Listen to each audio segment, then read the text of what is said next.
This episode is brought to you by freedadcourse.com. You are always one conversation away from changing your life, and the power of hello is something that I subscribe to every single day, and I'm always saying hello to new people everywhere I go.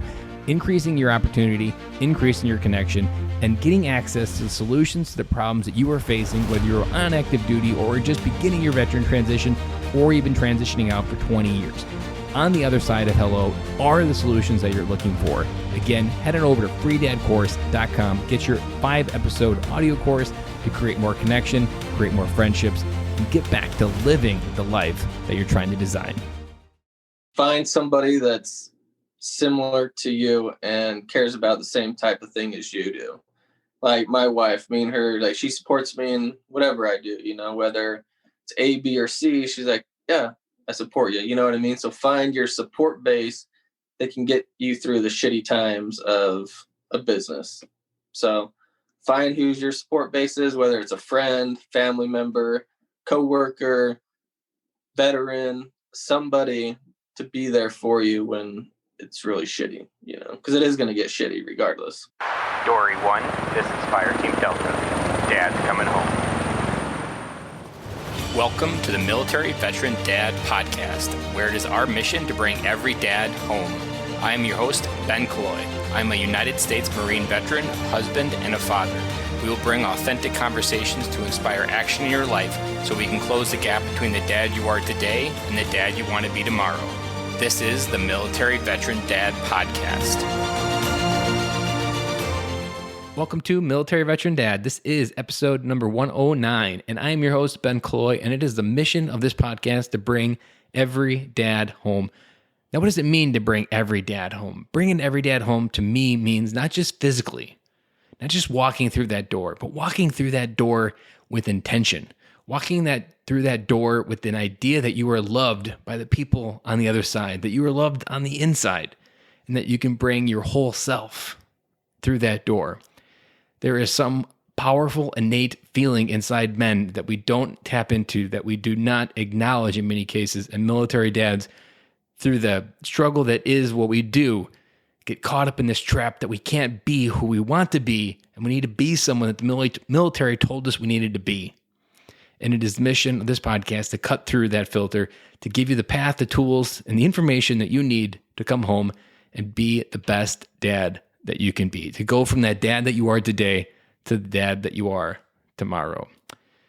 Well, this episode, we are in for a treat because, one, I talk about my beard, and I haven't really talked about my beard in the podcast pretty much probably ever, other than maybe a few different times. And a beard is something that I grew in 2020, and I still have the beard as a recording of this. I recorded this episode way back in October, which seems like forever ago, considering the amount of, when you listen to this conversation, if you've been listening to the other episodes since then, you'll realize there's a little bit of a time gap here. And some of the things that I'm talking about or that I'm really thankful for have completely exploded. Because one simple thing is the kids were in school back when this episode was recorded. And through most of the last 2 months, as you know, they were not. So lots of changes in this episode. And this episode with Brett Gibson goes into a path of just almost simplicity of trying to find our better path, find new roads, as this episode is titled, because what Brett Gibson had to do, it didn't have to do it, but he felt like he had this itch, is the best way probably to describe it, to go into entrepreneurship. And just the way that he unpacks it, and overall is just a great man, husband, and father to his stepdaughter, and just a great guy all around. And one of the other cool things about Brett is he owns Gibby's Beard Company. Now, being a guy that just grew a beard, I don't know a lot about beard oil. I knew beard oil existed, but I did not know a lot about beard oil. Now, Brett sent me a sample of the different products that he sells, and I went through them and I tested them, and I have the biggest irony that this Marine has ever been served on the podcast, that my favorite scent is actually the Chair Force blend. And being a Marine and identifying that, I was like, man, why does the best blend that he sends me, the one that I like the most, have to be called Chair Force? And as a Marine, like, there's just this dichotomy of the Air Force and the Marine. So it's ironic that that is the one blend that I fell in love with. So if you're looking for a recommendation, I would highly check out the Chair Forest blend that he has on his website. And if you were looking for a discount code, he has kindly given us a discount code of FIRST20. And if you forget that code, it's down there in the show notes along with a link to his website to get your first order. Can't help but recommend the products enough. Great stuff. Great man behind the product and a fellow veteran. So you're helping support a veteran in the community and grow his brand and mission to just have a life and freedom that he wants within his family and in his life. So, guys, well, I've rambled enough. So let's get started with today's episode on finding new roads with Brett Gibson. And as always, if you want my big takeaway of the podcast, stay tuned on the other side of this episode, and I'll be back on the microphone. Welcome to the podcast, Brett. Hey, thanks for having me, Ben. Appreciate it. This is something personal related to something that I've grown on my face this year, which is, if you've been following the podcast for a while, I grew a beard this year. Still trying to figure out what I want to do with it. Still trying to figure out exactly the right recipe of where the length. And what I liked about Brett when he came into my life was that he sells beard oil. And I had a whole bunch of questions for him. He sent me to his FAQs, and I was really impressed with the overall product and brand. And so I invited him on the podcast, talk about his beard oil, but then also talk about his story, because he is a veteran and a husband, and he understands these different things. And understanding entrepreneurship is something that we often don't really recognize as veterans, as something as a path for us to follow. So that's why I wanted to highlight Brett's story. Welcome to the podcast, Brett. Hey, thanks. Appreciate it, man. Can you go ahead and unpack your story a little bit and how you maybe ended up selling beard oil, coming from the Air Force all the way to a entrepreneur selling beard oil? Yeah, so it's something I've never actually thought about ever doing. Like, it didn't even become something until last year about this time. So my wife, she owns a salon, and we were making cuticle oil for her salon for her clients. And I was always buying beard oil from like Walmart, whatever I saw online. And I wear a duty vest at work every day. It's like a black duty vest. And with my beard, I still get like that beard dandruff, and nothing seemed to be working. So I did a bunch of research, and I'm like, beard oil is practically almost the same stuff we're putting in this cuticle oil. I'll just mix me up a bunch of this and start using it.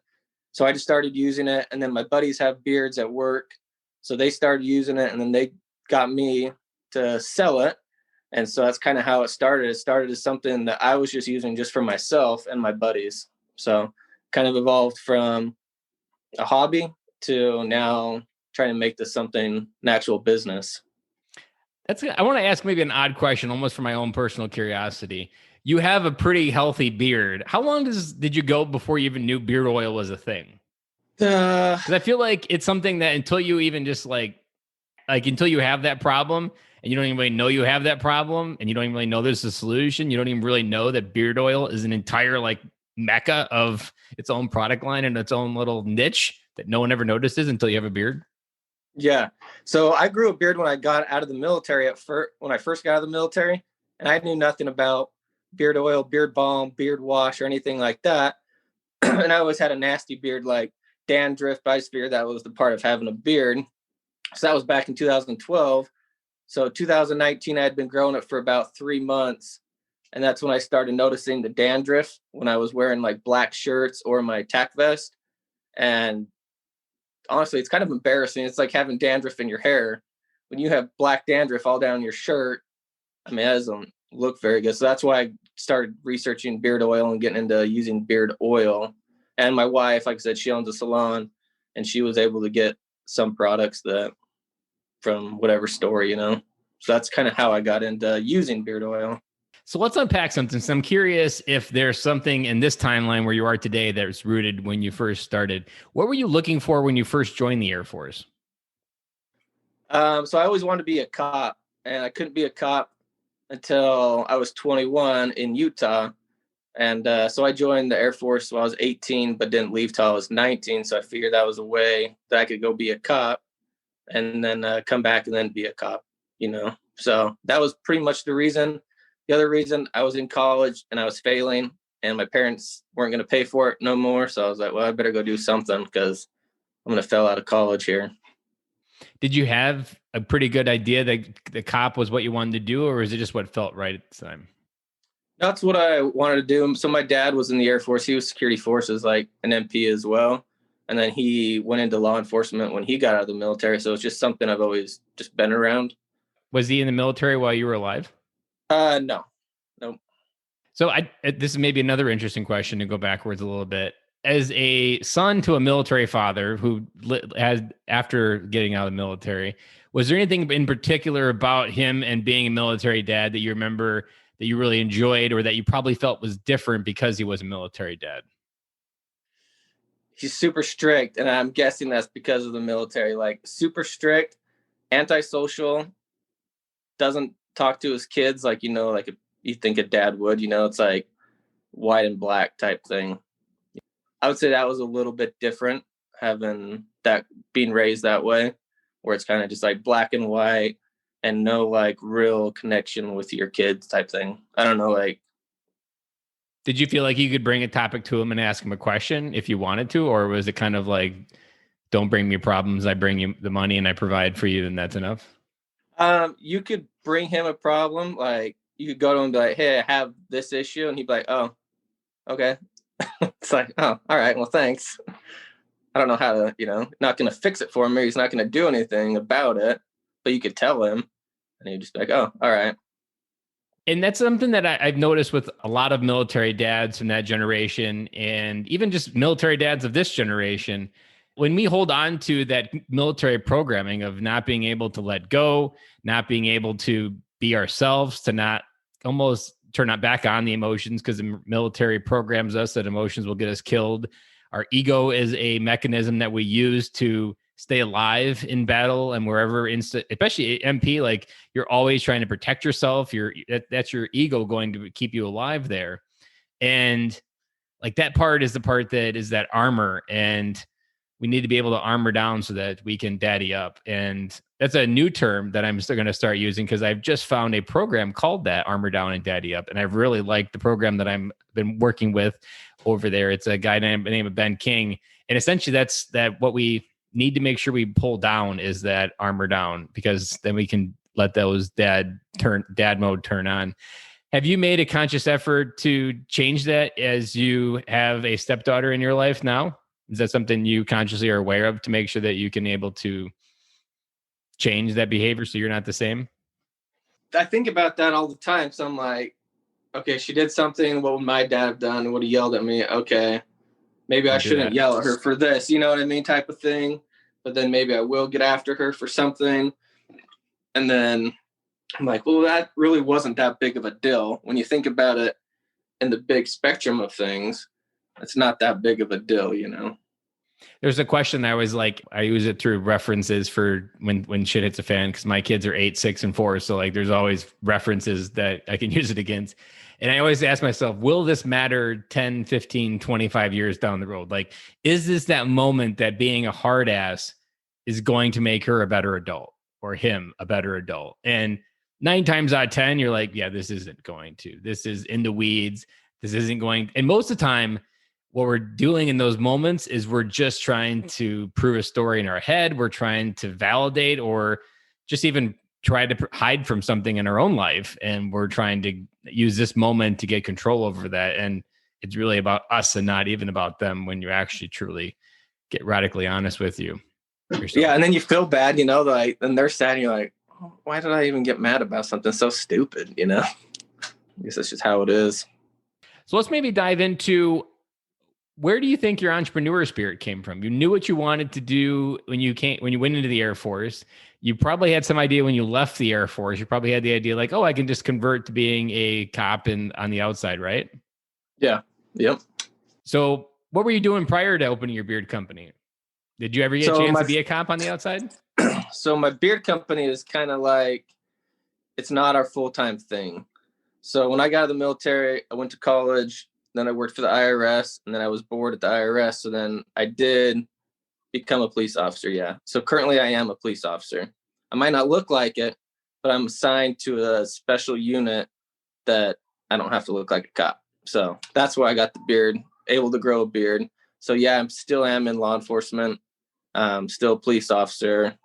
I just play a different role in what typical police officer is. So I just was reminded of, I don't know whether this is going to upset you, offend you or not, but I'm going to say it anyhow, because it's my podcast and I can. That you just kind of reminded me when the way you're dressed right now and the way you said that, I just went into almost bad boys mode, and they have their badge hanging around their chest with a chain, and they're part of the narcotics group that can dress however they want and go into and do their job however they want.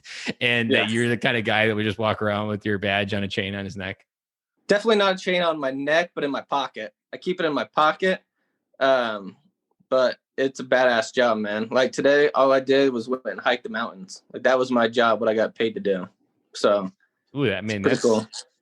Can't figure out any big truths for your life when you're up there, because you're up that high, or when you're up in those mountains. That's like when you really start seeing the smallness of your life, but then you also see the abundance of life around you. Yeah, I would if I was around a different company, but you know how cops are the same as military. All they want to do is talk shit. And so you're not by yourself. You're out there with with a bunch of dudes. Yeah, we had 4 of us out hiking. But so yeah, it's just pretty much talking shit and joking around the whole time. But are they similar to you, like just married, or do they have kids and stuff? Yeah, so our entire unit, everybody is married, and not everybody has kids. Some of them are younger and don't have any kids yet, but yeah, they all have kids, and we're pretty much all the same type of personality. So we all get along. It's pretty much, I don't know how your time in the Marines was, but when I was in the Air Force, like we were deployed, you were with like 13 people and that's it for your entire deployment. That's who you spend your time with. And it's kind of like that. So I'm with a group of people, and that's the only people I deal with, every day. So I bet that was really reassuring when you got out, because you really had that same feeling that you had when you were in, and you never felt like you lost your tribe. Yeah, no, for sure. Definitely. And that's what most people, when they transition out, they don't even realize what they're losing. And then once it's gone, they don't really know what they had, and they don't really know how to recreate it. Yeah, definitely. So when I got out, I was living with all my buddies who were also getting out at the same time, or they were still in. We just had a big house and we had a bunch of us living there. And then they slowly start moving back home to their states where they're from. And so then before you know it, like nobody's left. And you're like, well, I better go find something else then, So, but yeah, going into law enforcement is definitely really similar to military. Are you the first entrepreneur in your family then too? Yeah. Yeah. My dad has always said, just work for the government. It's guaranteed paycheck every 2 weeks. You are the first guy I've ever met that worked for the IRS. Oh, really? Yeah. It's a lot of paperwork. That's all it is. I can imagine there's a lot of paperwork in the IRS. Yeah. Yeah. It's a good job though, but it's a lot of paperwork. That's like any government job. Yeah. Any government job's a good job. Yeah. Yeah. So I have to also another question related to entrepreneurship. A lot of veterans, including myself, we get in our heads and we don't think we can do it. Where did you get your F what other people say attitude, and I'm just going to do it? Because it takes a lot of balls just to go out there and say, I'm going to be an entrepreneur, and not get in your own head and launch something. I can't tell you how many times I got in my head in the last 5 years. Yeah, I still get in my head. Like every day I'm like, tell my wife, I'm shutting down all our ads, no more advertising, not going to reach out to anybody. I'm sick and tired of dealing with this. I've spent all my money into this company. You know what I mean? I feel like I have an extra child.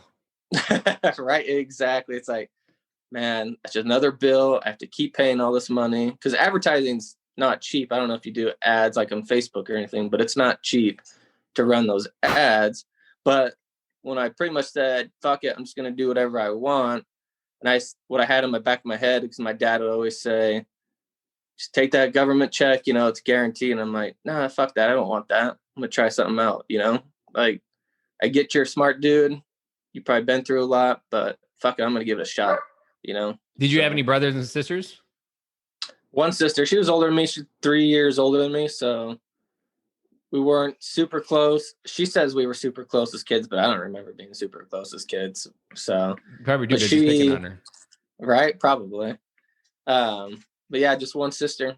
So did she go off on the road and rebel a little bit and chart her own path, or did she adopt the advice of just get a government job and keep her head down?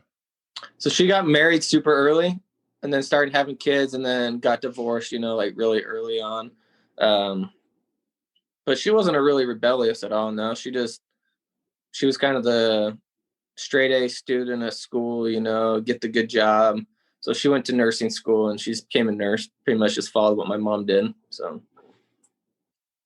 this might be a little bit close, but I'm going to try going there a little bit. When you think of what you've had in your upbringing and just what you've had as an adult, are you a little bit scared to have kids yourself? Is there some fear inside that you might repeat a mistake that has happened and it might not be enough? I don't know if it'd be repeat a mistake, but I honestly don't want to bring like more kids into this world. You know what I mean? It's like an evil place right now. And it's like, I don't want to bring a kid into this and have to deal with what's going on.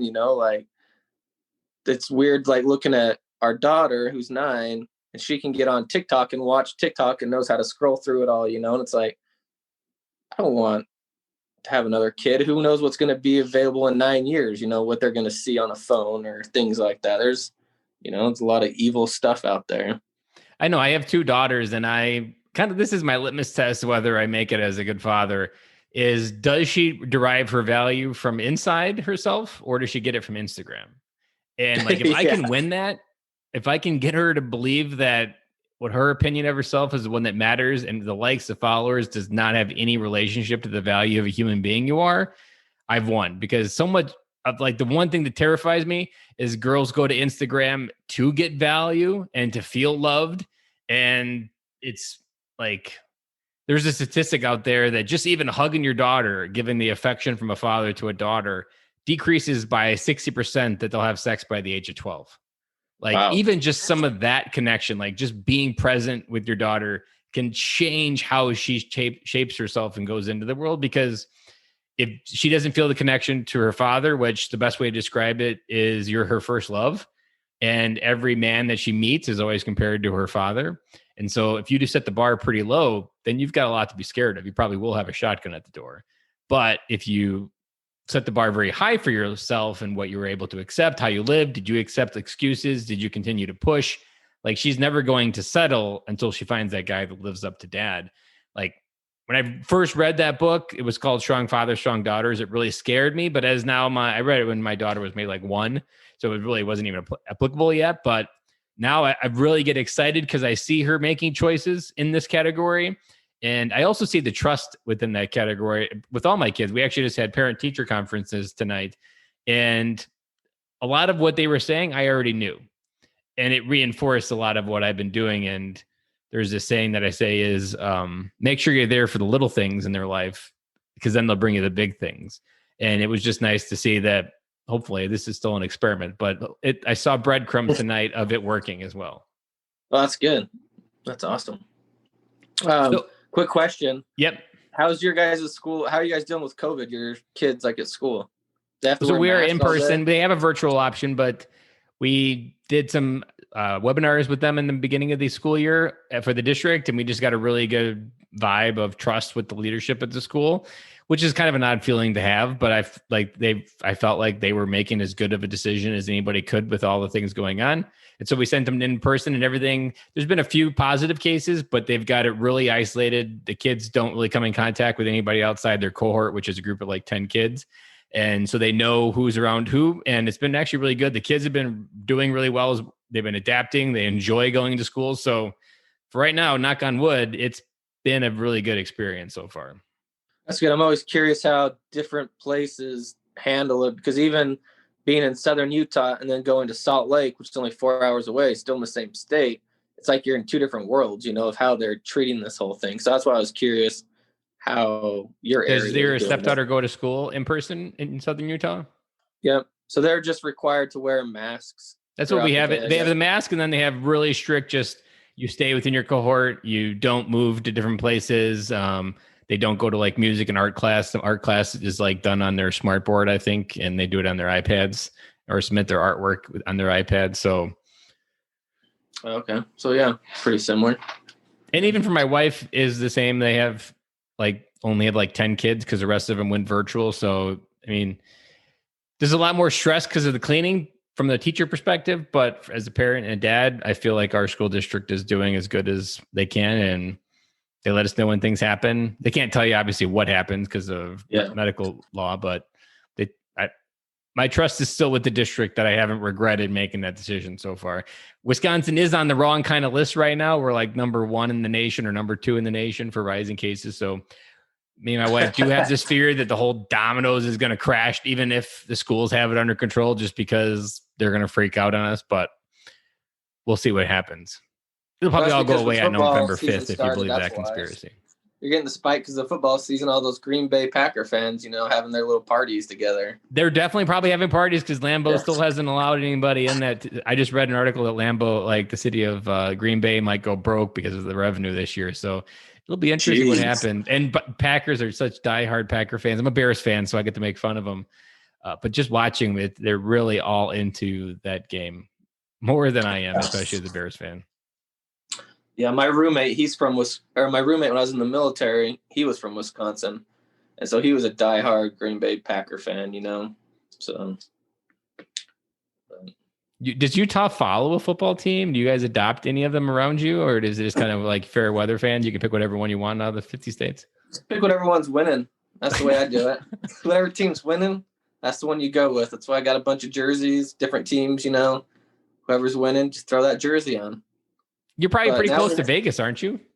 Yeah, so we have Vegas now. So now you can adopt the Raiders very closely. Yeah, that's such a hard team. That's such a white trash team to want to follow the Raiders. But yeah, that's the closest team is Vegas.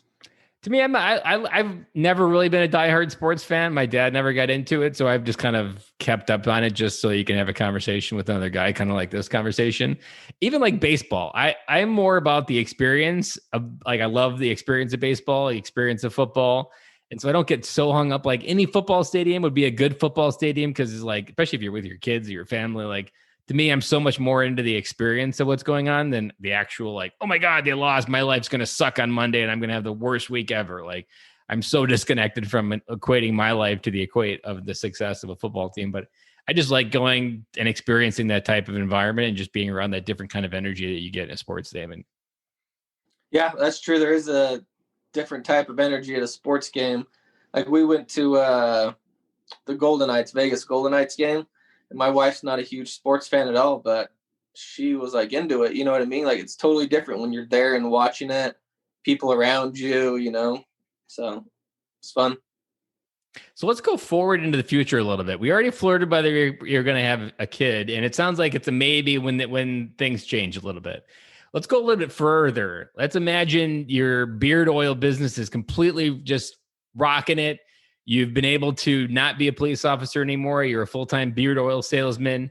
What does your ideal life look like? Have you really started describing the why of what you want your business and the lifestyle that you want to create on the other side of success for it? Yeah. So I have a friend that I went to high school with and he started an online business, and he's very successful with it.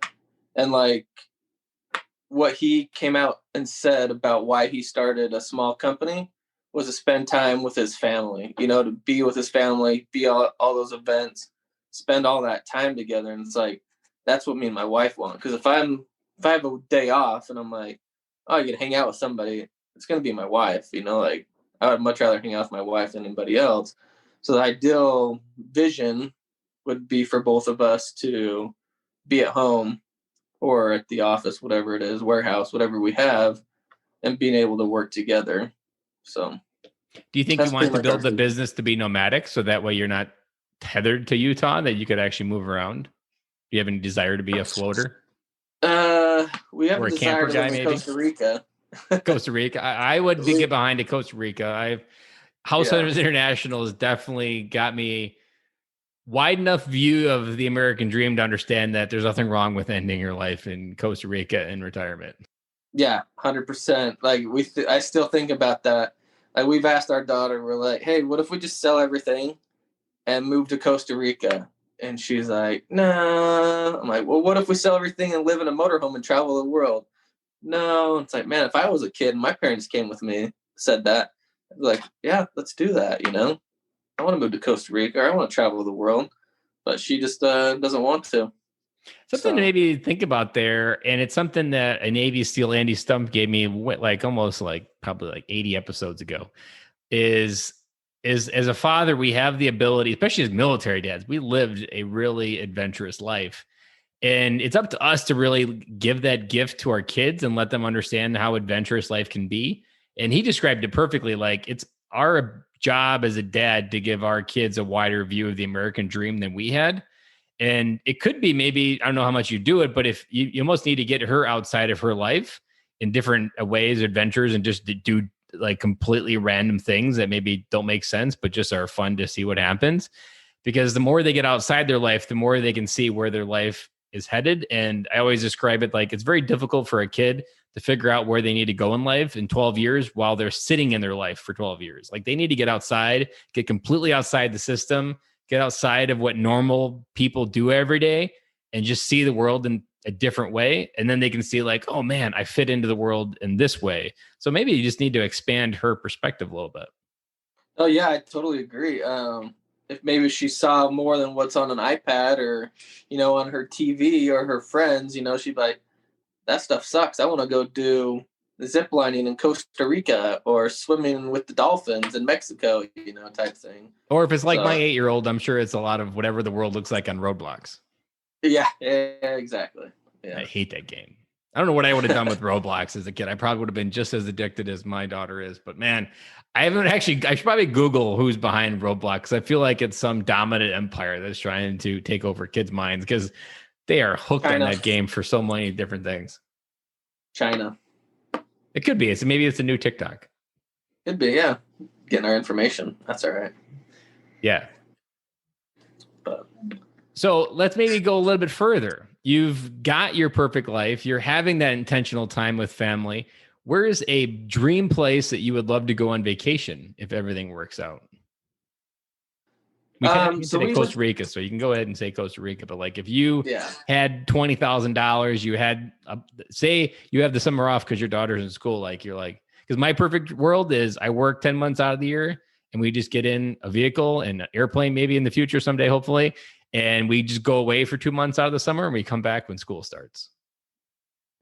I would say Mexico. So we went to Mexico earlier this year, and that was a really good trip. She loved it. Our daughter loved Mexico, and I think my wife would agree. Like, it was a good family bonding time. Like, the atmosphere.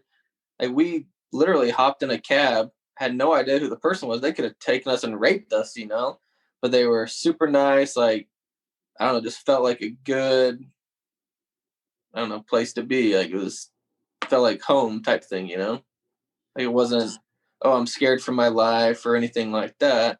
Like, it was a really good place to like bond. Everybody's super nice. And your stepdaughter went with you? Yeah. Yep. Did she see anything coming from back? Like, or did she talk about anything differently after seeing Mexico?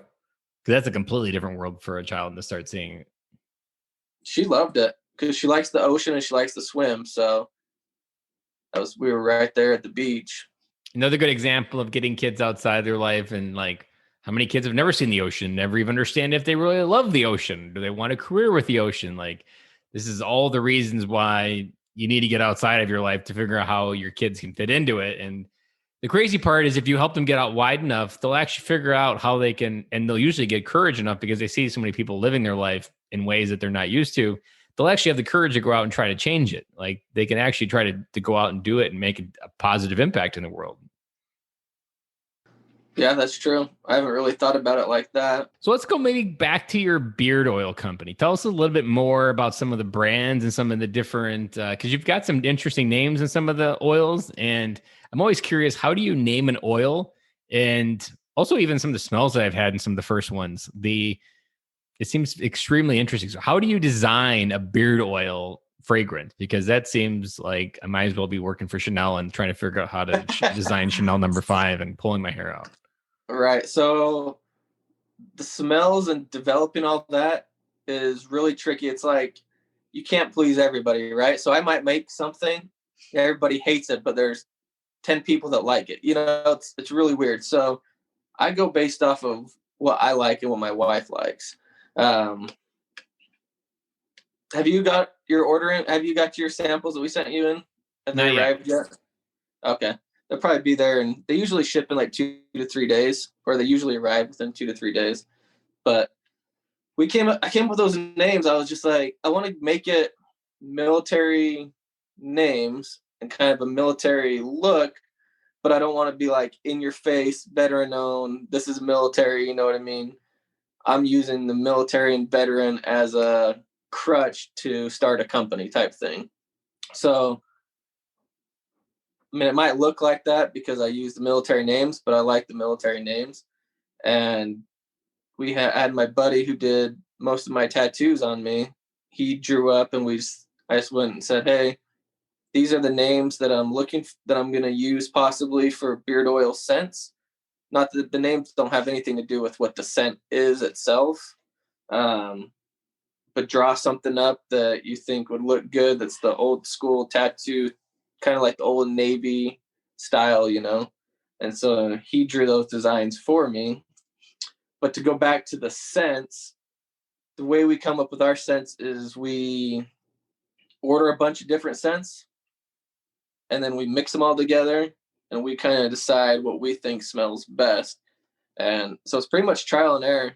You spend a lot of time researching, trial What and is error. the original component for a fragrance? Like, what is the scent raw material? So it's all natural oils. So, like, do you go to Young Living website and order a bunch of samples? No, we don't go to Young Living. I tried though. No, we have a supplier who has all the different oil fragrances, and then we just order the ones that we want, and then we mix them together. Is it kind of like the namings of like the essential oil, like lavender and all these weird different oils that they sell just for beard suppliers? Yeah, so it's for skincare, not specifically just for beards, but it's for all types of skincare, or like shampoos, soaps, all that type of stuff. It's all the same scents or fragrance-based oil stuff. But yeah, it's all.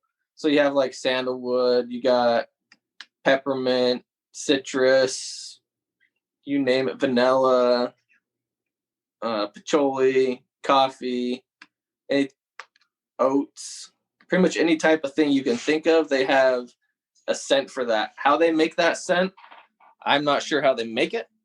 You just know where to buy it and then what to do. I just know where to buy it and mix it and proportion it and get the science part of it down, the percentages and stuff like that.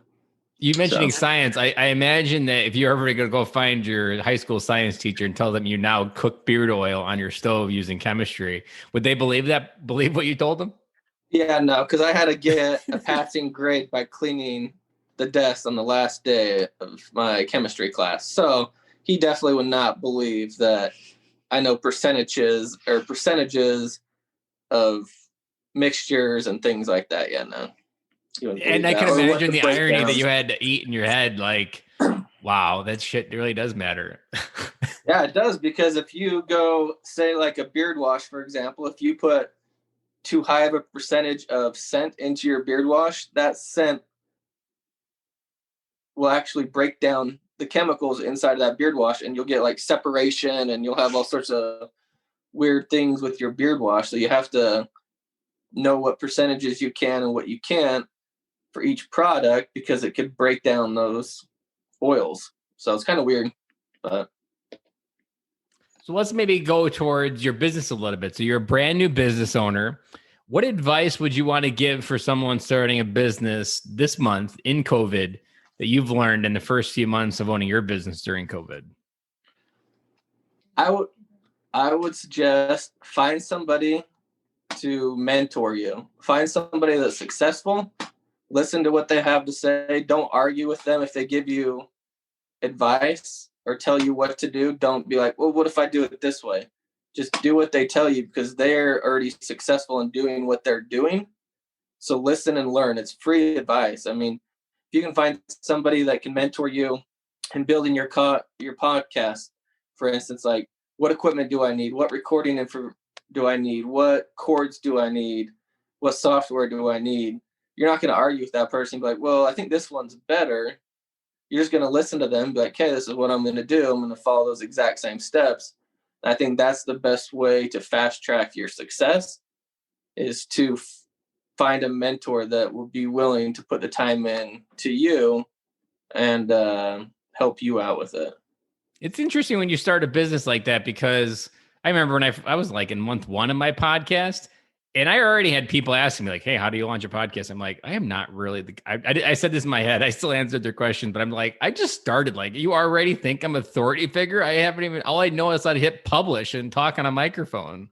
Like, I'm still at step 1 here. Like, it doesn't have to be very far ahead before people start looking at. I'm sure by the end of the year, you'll probably have people already asking you like, "Hey, how did you do this? Like, what was your secret sauce?" And there's something there I like about your advice there for mentorship that I learned as well when I went to Military Imster Conference in 2018. Being able to see someone physically and understand what they're doing and like be with that energy is very emotionally and comforting, because your brain often, like, I know I found it in the first few years of blogging, meeting someone on the internet or just following someone on the internet, like, I feel like my brain didn't really think it was possible. Like, it saw it, but it was just electrons yet. Like, it wasn't physical. And the moment you start bringing a physical aspect of your dream, or more importantly, meeting someone that has your life, they're just living a couple months ahead of you or maybe a decade ahead of you, you're like, that guy is exactly where I want to be. Like, your brain immediately understands like, oh, wow, it must be possible. I no longer have to keep lying to you and hopefully you give up and quit. Like, we can actually do this if we put our head to the, and like, there's so much mental space there that just finding a person that can prove it, like a dadpreneur, finding other dadpreneurs, or in my case, I've been looking for stay-at-home dads that are dadpreneurs that balance all the things that go with housework, cooking, and taking care of kids, as well as having a business that produces money. Finding people like that, finding your people, like that can do so much to lessen the burden of starting a business and just putting the rubber to the road and getting it done. Yeah, I can definitely make you fast track. You know what I mean? If you don't have a mentor, I don't know how, did you have a mentor when you started a podcast, or did you try to just figure it out on your own? I had been listening to enough podcasts, so I kind of thought I knew enough, but then I didn't necessarily like have a direct mentor, but I bought several different products that walked me through the process. So I had a bunch. I bought John Lee Dumas's podcast journal, and he's an expert at the podcast, and he makes $1.5 million a year at it. And so I followed his workbook, and that got me to launch phase. And then I kind of just kept bringing. The biggest thing when I found mentors for podcasting is when I went to PodFest, which is a conference, and then Podcast Movement. There you find so many, not just mentors, you just find people doing different things with podcasting that you never thought were possible. Like, it's a very interesting idea, because podcasting is just a tool, and there's so many niches surrounding that tool. And when you have a conference like PodFest or Podcast Movement, it's just a tool. You have every walk of life. You have people that have knitting podcasts and all different kinds of podcasts that come together, and you're like, there's a podcast about that? Like, who would have thought that? You wouldn't have known that. And so you just get such a wider view of like, hey, I can incorporate that idea from a healthcare industry podcast into mine. I would never have had access to a friend in the healthcare industry about how they run their podcast. Oh, okay. Gotcha. That makes sense. But yeah, it's not, especially in podcasting, there's so many different products out there to get you that almost immediately when someone comes in my life with a question, I start trying to knock out as many excuses that they have, because I feel like podcasting is one of those that everybody wants to do it.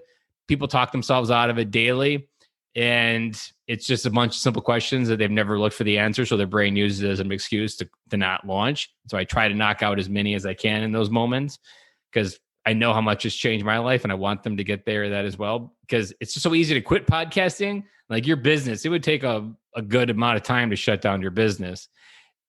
Podcasting, you just stop publishing. So it's very easy to quit, and you have to get past that initial momentum. So I always try to jump into people's lives and like, what do you got? I can just like bam. I mean, at PodFest, I can gift an entire podcast almost in 20 minutes to someone. I can give them the name, the idea, the funnel, the objectives, how it'll organize for their business, because I'm like, everybody needs a podcast, and I love just getting the people excited about it. Yeah, no, I think it's an awesome networking tool. You know what I mean? Like, not for me, I don't have a podcast, but I think it's a good networking tool that I'm able to go onto podcasts like yours and talk about my experiences or my business and things like that. You know, like, I think it helps out both parts. You know, it helps me out by getting public speaking and talking about our business, because we don't really think about our business. We just do it type thing. So when someone's actually asking us, it's like, oh, well, yeah, why did I do that? do it that way? Yeah, why did I do that? So I think podcasting is good on both ends, and then you also get, not saying I'm going to give you anything and, I'm not going to bring you 1,000,000 followers or anything like that, but, I can say, hey, I was on this podcast. You should check him out type thing. So I think it works both ways. You're not at the Black Rifle Coffee stage yet? Dude, they're right up, they're right here in town, but, They're in the same town as you? No, they're in Salt Lake, but they're in the same state up there, I was going to say, I know they're in the same area. The only person, I've sent some beard oil to some celebrity type people, maybe not celebrities, but Instagram bodybuilding type celebrities. And the Muscle, do you know who the Muscle is on, do you watch Diesel Brothers or know anything about Diesel Brothers? Nope. Okay, so I talked to him and I've sent him beard oil. So, I mean, And in this case, I this is kind of funny as I think about it. I always say on different podcasts I go on, you're always one conversation away from something amazing, and you're going to miss 100% of the shots you don't take. In your case, you're one beard sample oil kit away from someone amazing saying like, "Oh, I love that."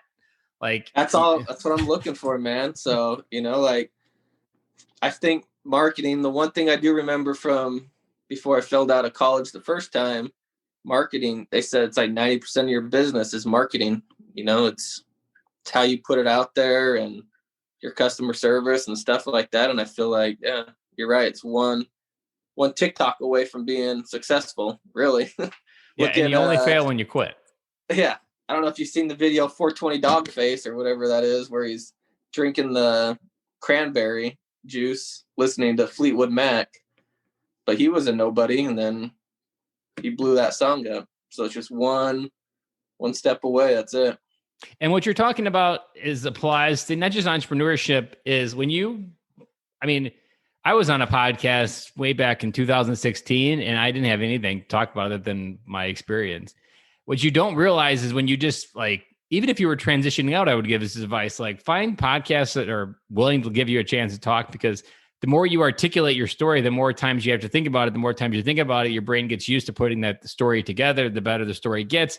Being able to sell yourself, to an interview or a job, whatever it may be, to a business, if you are a business owner, the ability to understand and how to sell your value is a skill that is very not taught enough. And podcasting is such a great way to get your brain used to articulating your own value.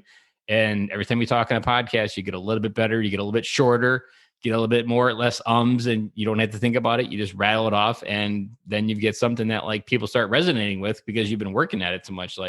Someone can go on a podcast and be like, wow, that guy's amazing. Well, he probably went on 100 podcasts before that. I think I'm up to 35 myself. You don't just wake up one day good at articulating your story. Yeah, for sure. After tonight, me and my wife are probably going to be like, oh man, I probably should have said this part of our business, or this is what we did, and this is free marketing. And the best part about this marketing is in the time lapse of the internet where it never goes away. So a year from now, 2 years from now, someone could listen to this and buy a beard oil. Yeah, that's absolutely true. Yeah. I didn't even it's timeless marketing. You do an hour's worth of work and that can lead dividends over a lifetime as long as the podcast is up and running. Yeah, for sure. I never really. And Mark Zuckerberg doesn't get his share. Yeah. So as we wrap up this interview, there's always a question that I want to ask, and it's always wrapped up in your best piece of wisdom. I usually always ask it in the category of what advice you have out there for dads, but I'm going to go a little bit wider because I feel like you've gotten a little bit more seasoned life as an entrepreneur, as trying to figure shit out on the other side of transition. What's a piece of advice that you want every dad, every veteran that's listening to this podcast to know, to maybe shortcut some of the learnings they have to go through or the pain maybe they have to get through to get where they need to be? I would say putting the dad side apart, because then you would already have some sort of connection with somebody, is find somebody that's similar to you and cares about the same type of thing as you do. My wife, me and her, she supports me in whatever I do, whether it's A, B, or C. She's like, yeah, I support you. You know what I mean? So find your support base that can get you through the shitty times of a business. So find who's your support base is, whether it's a friend, family member, coworker, veteran, somebody to be there for you when it's really shitty, because it is going to get shitty regardless. You were speaking the truth, brother, because there is something I speak all the time in the podcast. I just did a episode last week on Fatherhood Friday where I was talking to the dad that lies to himself every day, that answers good and fine when someone asks him how he's doing, but he's really not doing good and fine. And they're just lying to themselves, because the truth that I speak in this podcast over and over, and you just hit it on the head, is that for millennia, men did life in tribes. We had people ahead of us. We had people behind us. It was never on us to figure everything out. And the most important principle, life will always give us more than we can handle. And you need people around you that care that you're here to share the load with. You need to be able to go up to someone and say, like, I am not having a good day and I'm having very disturbing thoughts, and not run and say, like, okay, let's dive into it. Like, you need men in your life like that. And like, we had that for millennia. And in the last 100 years, men thought we could do it alone. Yeah, for sure. And that can go with anything, like you said, it could be coming out of the military, starting a business, starting a new job, starting a new relationship, anything. It's just find that support base to get you through that time, And everything is a season. Nothing is permanent, just like the seasons change every year. There's 4 seasons. There's multiple seasons to your life. Even to like when you're a dad, you said your stepdaughter came into your life when she was 1. Like, so many of those early years, like you feel like, God, am I ever going to get a full night's sleep again? And you just, you feel like there's a permanent feeling to that. And we don't have the recognition as human beings to slow down and say, like, oh no, that's a stupid thought, because it's going to end eventually here. Eventually it's going to be a different problem that they're going to be talking about. The next thing, my daughter's only 8, but the next thing she's going to be talking about boys and all these different questions. And I'm going to wish, God, it was so much easier when you just had to play cards or play whatever you had to play with them that day. And it's all different seasons and it's always changing. And that's the part that we don't often really feel in our heart and feel in our life, that whatever shit you're going through, whatever you're feeling, it's not permanent. It just needs to be felt, move past, and move on. Yeah, for sure. It's kind of funny you say that, because now that she's 9, she's independent, like she goes to her friend's house, stays home alone from school or after school. She's pretty independent, but me and my wife, like on a Saturday, she'll be gone all day. And we're like, house is quiet. Where's Paisley? Like, why is she not home? Oh, she's out doing with her friends. She'd rather be with her friends, not at home. And so you kind of look back when she's like 3-5 years old, where she's always there. And you're like, man, I wish you would just go somewhere for the day, or go to your friend's house. And now that's all they want to do is be gone. That reminds me of a quick story before we end it, that it still happens. It's not, I'm still in this season of life, so I'm still enjoying it, but also in the misery. Like, there were so many nights that me and my wife it would be a long day. We both had jobs at the time. We just wanted to watch Netflix like every other American in the United States at night. The kids just wouldn't go to bed. And it was always, Daddy, Daddy, Daddy. And it was usually my son or my youngest daughter, Daddy, I need you. I need you. And they just wouldn't stop. And at first I was like pissed off, like most dads probably would be. They would get irritated. I probably yelled a few times in the beginning, but then, like, I don't know what gave me this perspective, but it hit me like there was going to be a day and it's just going to be to snap my fingers and I'll never know when it was the last Daddy, Daddy, I need you from upstairs. And so I consciously lower my ego, not get pissed, because in the grand scheme of things, it doesn't fucking matter. And I go upstairs and do it, because at some point it will be the last time that happens. And there will be a time that that's all I want back, even though in that moment it was anything that I wanted at that time. But I'm always constantly just trying to be as present as you possible and as you can in a pandemic and everything else that's going on, because you never know when it's the last time that they need you to carry them to bed, that they need you to tuck them in. It's just going to be one time they stop doing it, and a month later you're like, wow, that's gone. And yeah, no one told me. And it happens in a flash, It's like, yeah, and there was never a banner or an email or anything that said this will be the last time your child does this with you, and you should hold on to that memory before it goes away. Yeah, she no longer wants to hang out with you. She wants to be with her friends. Yeah, or on the tablet. Like, you're no longer the coolest person in town. Right? Exactly. So let's go ahead and let the audience know, where can they get connected with this awesome beard oil, and where's the best place to get a hold of you? So the best way to buy the beard oil, we're an e-commerce business. Just go to www.gibbiesbeardco.com. make your order there. If you have any questions about our products or specials or anything like that, you can hit us up on Instagram or Facebook. And it's the same. It's Gibby's Beard Co. Whatever it is, the Facebook / Gibby's Beard Co. or Instagram / Gibby's Beard Co. Or you can also email us. That's how me and you were communicating, was through email. And sometimes I feel like that's the best way to communicate with people, because it almost seems more professional than Instagram or Facebook or anything like that, and faster for me. I can't always be on the phone, or I can't be on Instagram or Facebook for work, but I can always be on my email and answer questions. So hit us up on email. It's just gibbysbeardco@gmail.com if you have any questions. So, do you have any discount code for the audience? Yeah, so we have a bunch of different discount codes, and each code is good for one purchase. If it's your first order coming in to us, you can use code FIRST20. So Foxtrot, India, Romeo, Sierra, Tango 20. And then we also have a code right now going for the month of October. I didn't explain this in the podcast, but we donate beard oil to local law enforcement agencies that are growing beards for charity. So this year is for the wreath for veterans. So they go and put wreaths on at the cemetery on gravestones for veterans. So we donate to those law enforcement agencies the beard oil. So you can use promo code Blue Line if it's like your second order. If it's your first order, use FIRST20. If it's your second order, use Blue Line. That'll get you 20% off. Nice. Is there anything for November coming up?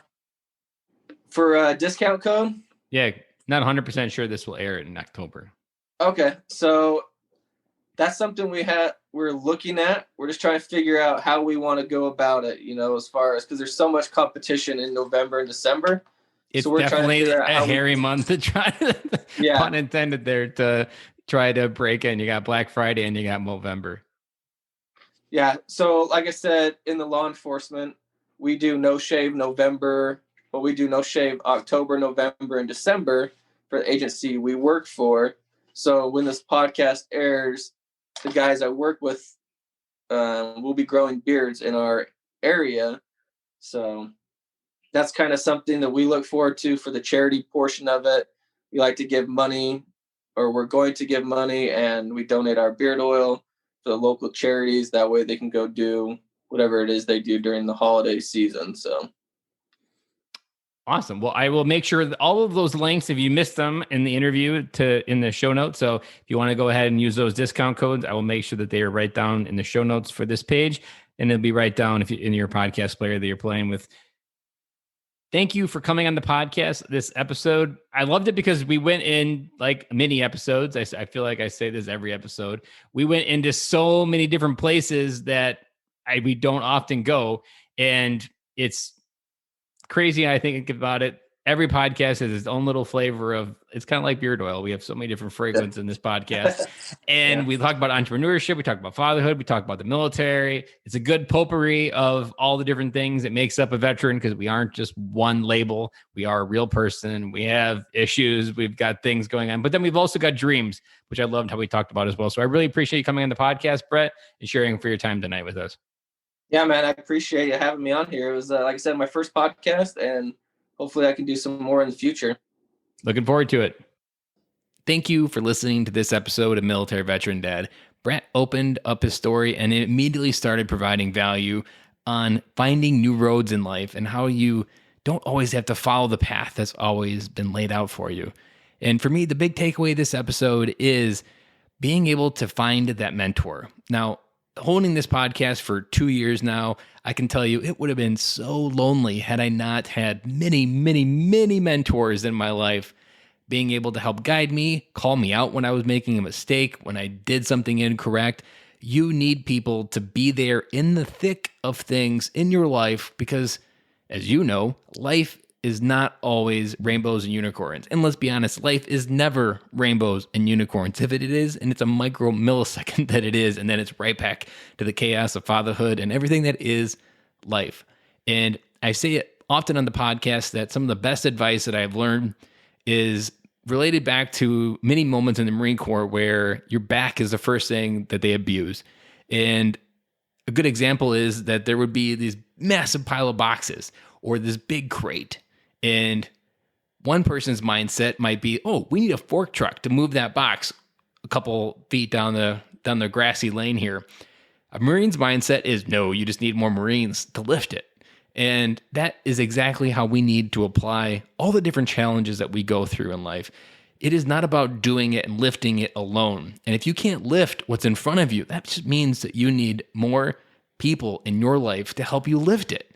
And that is what I talk about so much, that we were never designed to do life alone. And when life gives you more than you can handle, you need men around you to share that load, diversify the weight that is pushing down on your shoulders. So to me, that is the big takeaway of this episode. And if you struggle with finding mentors or really talking to other people, because as a veteran, this seems almost like an oxymoron that most people don't believe that we struggle with, but talking to people, being able to strike up a conversation with strangers, that is something that really deeply scares us. And now it's kind of also ironic that we have no fear in many cases, or we have fear, but we are able to channel it and still take action on going through Iraq, going through Afghanistan, and fighting all these battles that we're on the front lines for.